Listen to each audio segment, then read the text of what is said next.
सुनते रहना। अस्सलामुअलैकुम। क्लास 2 हफ्ता नंबर 5।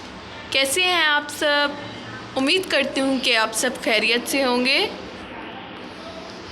आपको वीडियो क्लास में खुशामदीद कहते हैं।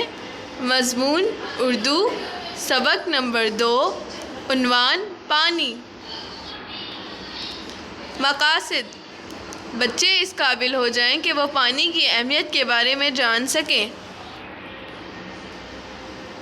ओके क्लास, आपने जो है अब हम नया चैप्टर शुरू करने जा रहे हैं, चैप्टर नंबर 2 पानी। तो आपने जो है 1 पेज स्किप करना है, 1 पेज छोड़ना है टाइटल पेज के लिए। उसके नेक्स्ट पेज से आप ज़ख़ीरे अल्फाज की हेडिंग दे के ज़ख़ीरे अल्फाज लिखना शुरू कर देंगे। नंबर 1 है जानदार,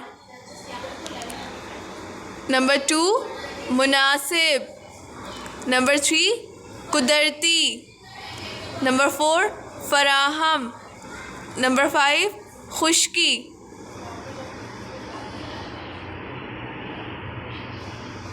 नंबर 6 पैदावार, नंबर 7 गहराई, नंबर 8 बेजायका, नंबर 9 नन्ही, नंबर 10 बेहतर।